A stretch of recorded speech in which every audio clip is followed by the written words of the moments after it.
Welcome back my YouTube channel Old Car Stories. Today, we take you on a journey back in time to explore one of the most iconic vehicles in automotive history. This car, 1967 Chevrolet Camaro, marked the beginning of a legacy. Introduced in the fall of 1966 for the 1967 model year, the first-generation Camaro was Chevrolet's direct response to the wildly successful Ford Mustang. With competition heating up in the American pony car market, the Camaro entered the scene with style, performance, and a bold attitude that won over car lovers almost immediately. Built on General Motors' new F-body platform, the '67 Camaro shared its underpinnings with the Pontiac Firebird, which was also introduced the same year. But while the two cars were mechanically similar, the Camaro quickly developed its own unique identity.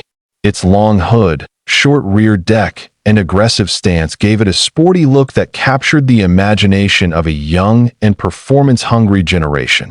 Chevrolet offered the Camaro in three main body styles right from the beginning: a two-door coupe, a convertible, and the high-performance Z/28 variant. Buyers also had a wide range of options, from economy-minded six-cylinder engines to powerful V8s, allowing them to customize their car to suit their lifestyle and budget. Under the hood, the 1967 Camaro offered a variety of powertrains.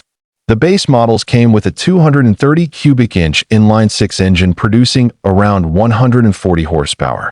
For those who craved more performance, Chevrolet offered several small block and big block V8s, with power outputs ranging up to 375 horsepower in the SS396 model. This flexibility helped the Camaro appeal to both casual drivers and serious enthusiasts. One of the most iconic versions of the 1967 Camaro was the SS, or Super Sport. This performance-oriented package included a more aggressive look, special badging, and the option of a potent 396 cubic inch V8. It delivered muscle car performance with everyday drivability, making it a favorite among street racers and car collectors alike. Then there was the Z/28, a model born out of a need to compete in the SCCA Trans Am racing series. With a high-revving 302 cubic inch V8, heavy-duty suspension, and quick ratio steering, the Z/28 was built for the track. Interestingly, it was never advertised in early brochures and was only available to those who knew to ask for it. That made it rare and highly desirable. The interior of the 1967 Camaro was simple but stylish. Bucket seats came standard, along with a floor-mounted shifter. Optional features included a center console, rally gauges, air conditioning, and even a fold-down rear seat in the coupe models. It wasn't the most luxurious car inside, but it struck a balance between comfort and performance. Visually, the '67 Camaro stood out with its clean lines and restrained use of chrome. The front end featured a wide, horizontal grille with hidden headlights available as an option. The rear had small, rounded taillights, and the entire body was shaped to reflect motion and power. Its design has stood the test of time and continues to inspire modern muscle cars that in terms of handling, the Camaro was considered one of the better performers of its time. While it didn't ride like a luxury car, it was nimble for a vehicle of its size. The availability of performance suspension packages, power steering, and front disc brakes gave drivers confidence behind the wheel. The Camaro wasn't just about speed and performance. It also had a strong presence in American culture. It quickly found its way into drag strips, movies, and drive-ins, becoming a symbol of youthful rebellion and freedom. Owning a Camaro in the late '60s meant you were someone who appreciated style, power, and independence. Production of the 1967 Camaro reached over 220,000 units in its debut year. That was an impressive number, especially considering how late it arrived to the pony car segment. Chevrolet had successfully created a car that could compete with, and in some cases, outperform, the Mustang. From the factory, the Camaro offered countless customization options. Trim levels included the base model, RS, Rally Sport, SS, Super Sport, and Z/28. Buyers could mix and match features, engines, colors, and transmissions.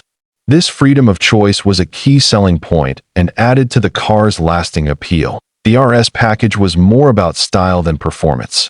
It featured hidden headlights, revised taillights, RS badging, and exterior trim accents. Many Camaros were sold with a combination of RS and SS packages, making them some of the most striking models on the road. Collectors today continue to admire the 1967 Camaro for its originality and significance. First-year models are especially valued, particularly those with matching numbers, rare option packages, or limited edition builds. Restored examples and survivor cars are frequently seen at car shows and auctions. Even decades later, the sound of a 1967 Camaro firing up is enough to turn heads. Whether it's a stock six-cylinder or a rumbling big block, these cars still carry a sense of raw, mechanical soul that modern cars often lack.